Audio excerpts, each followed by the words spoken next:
தின்ன தின்ன திகட்டாத மாதிரி கேசரி பண்ணலாங்களா? இந்த கேசரிக்கு ஒரு பேக்ரவுண்ட் இருக்கு தெரியுங்களா? கேசரிங்கிறது கேசர்னா குங்குமப்பூங்களா. இந்த குங்குமப்பூவோட எசன்ஸ் தான் இந்த கேசரிக்கான கலவையை கொடுக்குதுங்களா. இந்த குங்குமப்பூ விளையிற பகுதியில் இருக்கிற மக்கள் என்ன பண்ணுவாங்களா, ரவை பட்டர் எல்லாம் வச்சுட்டு இந்த குங்குமப்பூவோட எசன்ஸ் எல்லாம் சேர்த்து இந்த ஸ்வீட் பண்ணுவாங்களா. இது தாங்க கேசரி. இந்த கேசரி பிடிக்காதவங்க யாருமே இருக்க மாட்டாங்க. யாராலையும் ஈஸியா அசால்ட்டா செய்யக்கூடிய ஒரு ஸ்வீட் தாங்க இந்த கேசரி. யாருக்காவது கேசரி செஞ்சு கொடுத்தீங்கன்னா என்ன விசேஷம் தான் முதல்ல கேட்பாங்க. இவன் என்னடா குங்குமப்பூ சேர்க்காம கலர் பவுடர் சேர்க்கறான்னு பாக்குறீங்களா? கேசரி சாப்பிடணும்னு தோணுச்சு, உடனே களத்துல இறங்கிட்டேன்.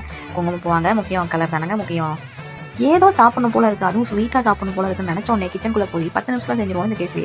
கேசரி கல்யாண வீட்டுல செய்யற மாதிரி உங்களுக்கு வரணும்னா ரவையை நல்லா வறுக்கணும். இந்த நெய்யில ரவையும் சர்க்கரையும் ஈக்குவலா இருக்கணும். ரவை ஒரு பங்குனா தண்ணி 3 பங்கு இருக்கணும். எல்லாமே சேர்த்த பிறகு சிம்ல வச்சு 5 நிமிஷம் மூடி வைக்கணுங்க. அப்பதான் ரவை வெந்து வரும். நெய் கொஞ்சம் கூடுதலாவே சேர்க்கலாங்க, இல்லைன்னா கொஞ்சமா ரீஃபைண்ட் ஆயில் சேர்த்துக்கலாம்.